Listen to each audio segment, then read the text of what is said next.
Taji Ayazova Taqdir menen taymashqan ömür 3. bölüm.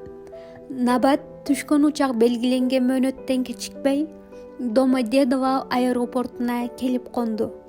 Урматтуу жүргүнчүлөр, учагыбыз аэропортко конгону калды. Түшүүгө даяр болуңуздар деген жарыя болуп, баары түшүүгө камынып, учак токтоор замат биринин артынан бири чууруп түшүп жатышты.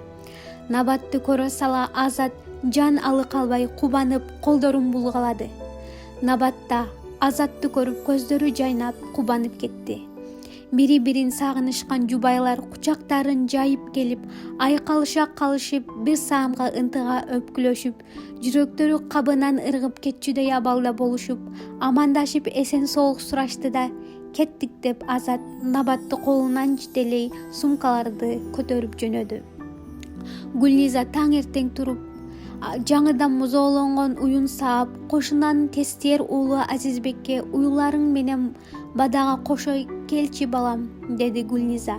Макул деп Азизбек өзүнүн уюларына кошуп айдап кетти. Ар күнү Азизбекке кошуп берет. Байкушум мии, ушул балага да убал болду. Баладай болуп ойноп күлгөнүн да көрбөдүм. Ар дайым сабырсыз, ойлуу жүрөт. Көзүңдө муң, кайгы бар дейт Гүлниза өзүнчө күбүрөнүп. Азиздин ата-энеси да мигрант. Азиз кичинекей кезинде апасы тайынесине калтырып кеткен бойдон тайекесинин малдарын карап, кара жумуштарын деле кылып, дегеле тыным билбей тиричиликтин баары эле Азизбекке артылып калгандай. Азизбектин ата-энеси да тыйкы болуп жүрүшүп, жалгыз баласын картайып калган тайынесине калтырып кеткен бойдон атасы Акбар бир кайрылып келбеген экен. Апасы Гүлайым болсо анча-мынча келип кайра эле кетип калат. Көрсө алар да качан айрылышып, эки жака басып кетишкен экен. Акбар башка аялга үйлөнүп, эки кыздуу болуп, бүлөсү менен Америкага көчүп кетип, ошол жакта жашайт имиш. Азизбек үйгө кирсе да жеңеси күн көрсөтпөй, наныңды актап же, шүмүрөйгөн арсыз шүмшүк деп, тайынесинин көзүнчө эле аянбай жекирип жектейт. Сыртка чыкса тайекеси тынчытпайт.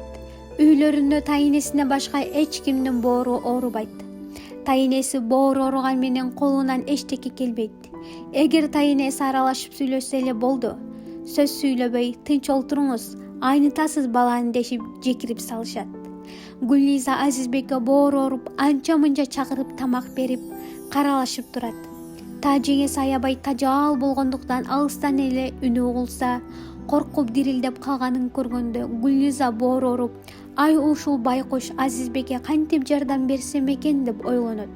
Гүлниза керели кечке тынымсыз тиричилик менен алпурушуп, кичинекей балдардын тамагы, кир когунан тышкары үй тазалаш, күл чыгаруу, от жагуу, кыздарды мектепке даярдоо менен күндүн кандай батканын да билбей калып, суу жыгылып чарчап калса да таң эртең аргасыздан көздөрүн зордоп ачып, тиричиликке кирип кетет. Анан кантсин, балдар жаш, кол арага жарай элек. Кээде булар кол арага жараганча өзүм тынчып калбасам болду дейт өзүнө өзү. Ар күнү кайталанма тиричилик. Бири-бирине окшобогон түркүн окуяларга толгон күндөр биринин артынан бири чууруп өтүп жатты. Эрмекте такси айдап тапкан күнүмдүк акчасы араңдан зорго эптемей тиричилик жүргүзүүгө жетип жатты. Бирок алар калориялуу тамактарды жегиси келсе да, каалаганын алып жей алышпайт эле.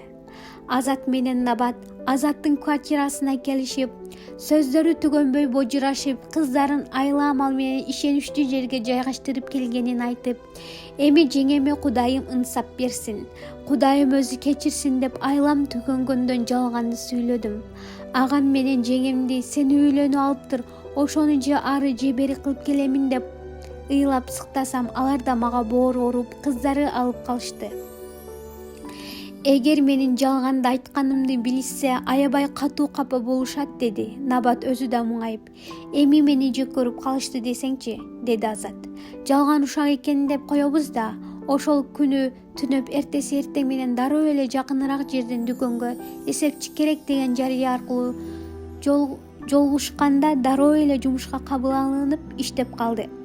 Жумушуна жакшы үйрөнүп, жарым ай иштегенде өзүнүн авансын алып агасы менен жеңисине салып жиберди. Алар эртеси базарга барышып, тамак ашты кенен сатып алышып, балдарга да кийим кече алышып баары кубанышты. Телефонда агасы Эрмек менен сүйлөшүп, Азат жөнүндө сөз жалган ушак экен деди. Жакшы болгон экен, анан качан келесиң? Жеңең дагы ары бери чуркап кыйналып калды байкуш. Мен дүкөнгө сатуучу болуп орношуп алганмын. Эми эле кирип иштеп жатамын го, деди Набат кыйыла сүйлөп. Кыздар жакшы эле жүрүшөбү анан?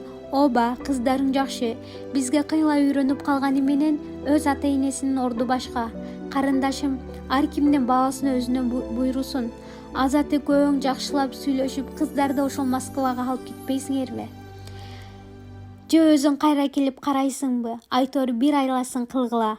Балдарды өзүңөр дайыма жаныңарда жүрүп, меримиңерге ороп чулгап, өзүңөр тарбия берсеңер, картайган кезде үзүрүн көрөсүңөр.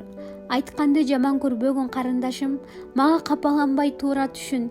Сен балдарыңды бизге калтырып кетип калдың. Мен бул жакта жеңеңе тилим кысык болуп элтеңдеп, жалтаңдап кыйнап алда калдым. Анча-мынча кагынып, силкинип калса, өктөм сүйлөп койсом унчукпай калат эле. Азыр болсо өзүмдөн өзүм күнөөлүүдөй болуп, мостой болуп турам. Кыскасы, азыркы заманда ар ким өз ара өрсү тартмай заман. Арты кесем кечирип кой карындашым, деп Набат менен телефондо көпкө сүйлөшүп коштошту.